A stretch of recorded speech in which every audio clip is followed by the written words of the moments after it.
careless gentleman. She was once again filled with the bitter realization of his extreme irresponsibility. She heard a noise in the back lobby, and started. It was Mrs. Tams, returned. Mrs. Tams had a key of her own, of which she was proud, an affair of about 4 inches in length and weighing over 1/4 pound. It fitted the scullery door, and was, indeed, the very key with which Rachel had embroidered her lie to Thomas Batchgrew on the day after the robbery. Mrs. Tams always took pleasure in entering the house from the rear, without a sound. She was now coming into the parlour with the tray for high tea. No wonder that Rachel started. Here was the first onset of the outer world. Mrs. Tams came in, already perfectly transformed from a mother, mother-in-law, and grandmother, into a parlour-maid with no human tie.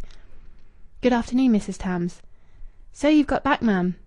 While Mrs. Tams laid the table, with many grunts and creakings of the solid iron in her stays, Rachel sat on a chair by the fire, trying to seem in a casual, dreamy mood, cogitating upon what she must say. "Will master be down for tea, ma'am?" asked Mrs. Tams, who had excusably assumed that Louis was upstairs; and Rachel, forced now to defend instead of attacking, blurted out, "Oh, by the way, I was forgetting. Mr. Fores will not be in for tea." Mrs. Tams, forgetting she was a parlour-maid, vociferated in amazement and protest. "Not be in for tea, ma'am? And him as he is?" All her lately gathering suspicions were strengthened and multiplied. Rachel had to continue as she had begun. "He's been called away on very urgent business. He simply had to go." Mrs. Tams, intermitting her duties, stood still and gazed at Rachel. "Was it far, ma'am, as he had for to go?" A simple question, and yet how difficult to answer plausibly. "Yes, rather." "I suppose he'll be back to night, ma'am?" "Oh, yes, of course," replied Rachel, in absurd haste. "But if he isn't, I'm not to worry, he said. But he fully expects to be. We scarcely had time to talk, you see. He was getting ready when I came in." "A telegram, ma'am, I suppose it was?" "Yes. That is, I don't know whether there was a telegram first or not. But he was called for, you see. A cab. I couldn't have let him go off walking, not as he is." Mrs. Tams gave a gesture. "I suppose I mun alter this here table, then," said she, putting a cup and saucer back on the tray. "Idiot, idiot!" Rachel described herself to herself when Mrs. Tams, very much troubled, had left the room. "By the way, I was forgetting. Couldn't I have told her better than that? She's known for a week that there's been something wrong, and now she's certainly guessed there's something dreadfully wrong. Just look at all the silly lies I've told already. What will it be like to-morrow and Monday? I wonder what my face looked like while I was telling her." She rushed upstairs to discover what luggage Louis had taken with him, but apparently he had taken nothing whatever. The trunk, the valise, and the various bags were all stacked in the empty attic, exactly as she had placed them. He must have gone off in a moment, without any reflection or preparation. And when Mrs. Tams served the solitary tea, Rachel was just as idiotic as before. "By the way, Mrs. Tams," she began again, "did you happen to tell Mr. Fores where I'd gone this afternoon? You see, we'd no opportunity to discuss anything," she added, striving once more after verisimilitude. "Yes'm. I told him when I took him his early cup of tea." "Did he ask you?" "Now ye puzzle me, ma'am. I couldn't swear to it to save my life, but I told him." "What did he say?" Rachel tried to smile. "He didna say aught." Rachel remained alone, to objurgate Rachel. It was indeed only too obvious from Mrs. Tams' constrained and fussy demeanour that the old woman had divined the existence of serious trouble in the Fores household. III Some time after the empty ceremony of tea, Rachel sat in state in the parlour, dignified, self-controlled, pretending to sew, as she had pretended to eat and drink, and afterwards to have an important enterprise of classifying and rearranging her possessions in the wardrobe upstairs.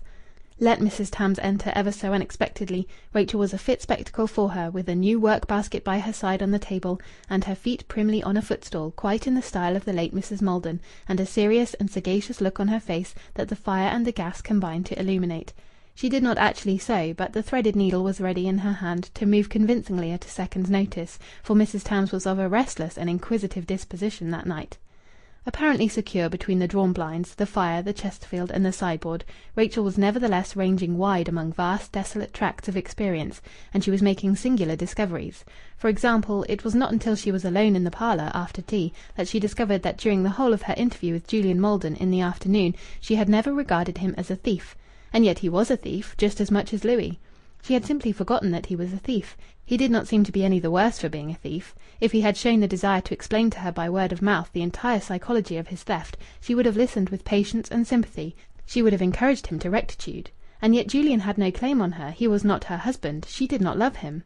But because Louis was her husband and had a claim on her, and had received all the proofs of her affection, therefore she must be merciless for Louis. She perceived the inconsistency. She perceived it with painful clearness. She had the impartial logic of the self-accuser.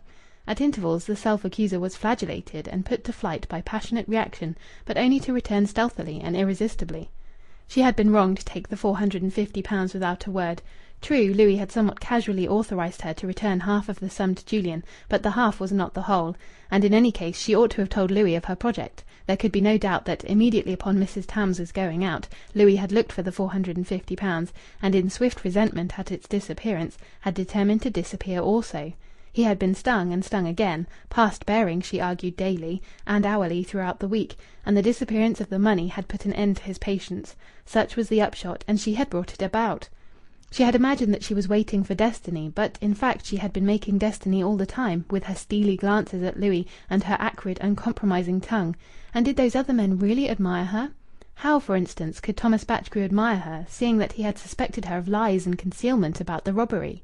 If it was on account of supposed lies and concealment that he admired her, then she rejected Thomas Batchgrew's admiration. The self-accuser and the self-depreciator in her grew so strong that Louis's conduct soon became unexceptionable, save for a minor point concerning a theft of some £500 odd from an old lady. And as for herself, she, Rachel, was an over-righteous prig, an interfering person, a blundering fool of a woman, a cruel-hearted creature. And Louis was just a poor, polite martyr who had had the misfortune to pick up certain banknotes that were not his. Then the tide of judgment would sweep back, and Rachel was the innocent, righteous martyr again, and Louis the villain. But not for long. She cried passionately within her brain, "I must have him! I must get hold of him! I must!" But when the brief fury of longing was exhausted, she would ask, "How can I get hold of him? Where is he?" Then more forcibly, "What am I to do first? Yes, what ought I to do? What is wisest? He little guesses that he is killing me. If he had guessed, he wouldn't have done it. But nothing will kill me. I am as strong as a horse. I shall live for ages. There's the worst of it all. And it's no use asking what I ought to do, either, because nothing would induce me to run after him. Even if I knew where to run to, I would die first. I would live for 100 years in torture first. That's positive." The hands of the clock, instead of moving slowly, seemed to progress at a prodigious rate. Mrs. Tams came in. "Shall I lay master's supper, ma'am?" The idea of laying supper for the master had naturally not occurred to Rachel. "Yes, please." When the supper was laid upon one half of the table, the sight of it almost persuaded Rachel that Louis would be bound to come, as though the waiting supper must mysteriously magnetize him out of the world beyond into the intimacy of the parlour.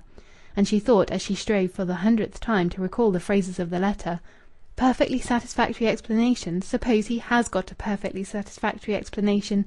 He must have. He must have. If only he has, everything would be all right. I'd apologize. I'd almost go on my knees to him. And he was so ill all the time, too. But he's gone. It's too late now for the explanation. Still, as soon as I hear from him, I shall write and ask him for it." And in her mind she began to compose a wondrous letter to him, a letter that should preserve her own dignity while salving his, a letter that should overwhelm him with esteem for her. She rang the bell. "Don't sit up, Mrs. Tams."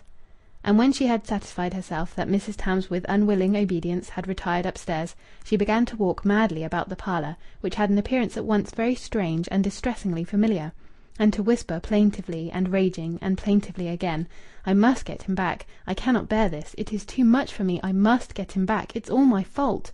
And then dropped on the Chesterfield in a collapse, moaning, "No, it's no use now." And then she fancied that she heard the gate creak, and a latchkey fumbling into the keyhole of the front door, and one part of her brain said, on behalf of the rest, "I am mad. I am delirious." It was a fact that Louis had caused to be manufactured for his own use a new latchkey, but it was impossible that this latchkey should now be in the keyhole. She was delirious. And then she unmistakably heard the front door open. Her heart jumped with the most afflicting violence. She was ready to fall on to the carpet, but seemed to be suspended in the air. When she recognized Louis's footsteps in the lobby, tears burst from her eyes in an impetuous torrent. End of chapter 16.